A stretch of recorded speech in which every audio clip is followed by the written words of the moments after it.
భారతదేశంలో ముఖ్యంగా చెప్పుకోవాల్సింది ఎవరికంటే ముఖ్యంగా బాబాసాహెబ్ అంబేద్కర్కి. ఆ తర్వాత ఇంకోటి మన దేశంలో ప్రతి ఒక్కరు ఏ పనున్నా సరే డబ్బుల కోసం ఏ పనైనా చేస్తారు. డబ్బుల కోసం ఏ పనైనా చేస్తారు అనుకుంటే ఒక మురికి కాలువలో కానీ ఒక చెత్తలో కానీ చేసేవారు ఒకరు ఉన్నారంటే ఒక పరిశుద్ధ కార్మికులు మాత్రమే. అది మన ఇంట్లో మనం చేయాలంటేనే వెనక ముందు అవుతాం.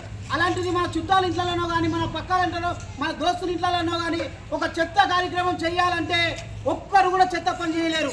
అలాంటిది వీళ్ళు జీతం కోసం చేస్తున్నారు అనుకోవద్దు, వీళ్ళు ఒక సేవ చేస్తున్నారు అనుకొని వీళ్ళని ప్రతి ఒక్కరు గుర్తించి అప్పట్లోనే బాబాసాహెబ్ అంబేద్కర్ గారు వీళ్ళని గుర్తించి ప్రతి సంవత్సరము వీళ్ళకు వేతనాలు పెంచాలని అప్పట్లో రాజ్యాంగంలో లిఖించిండు.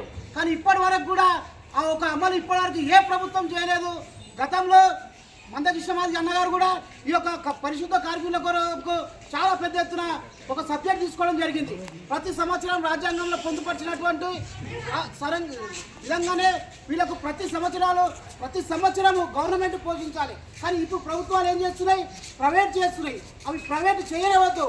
ఎందుకంటే ఆఫీసుల కింద ఏసీలో కూర్చున్న వాళ్ళకేమో గవర్నమెంట్ జాబు, ఎండలో వానలో మురికి కాలువలలో పని చేసుకుంటూ వీళ్ళందరూ ఇంత కష్టపడుతుంటే వీళ్ళని గుర్తించాలి ముఖ్యంగా.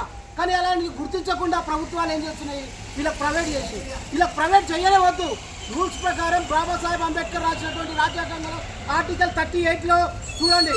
మీకు ఆ 38 ఏదైతే రాసిండో అంబేద్కర్ గారు ఏమని రాసిండో, పరిశుద్ధ కార్మికులకు ఎవరు చేయలేని పని, ఎవరు చేయలేని సాహస పని చావడానికైనా చెప్పడానికైనా సిద్ధంగా ఉంటారు, కానీ ఈ వర్క్ చేయడానికి ఎవరు సిద్ధంగా ఉన్నారని చెప్పి బాబాసాహెబ్ అంబేద్కర్ గారు అప్పుడే చెప్పారు.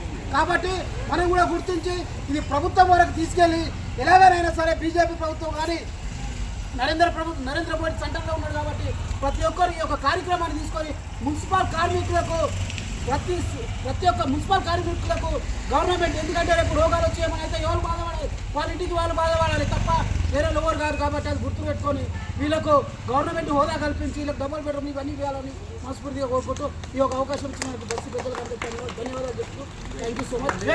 జై భీమ్.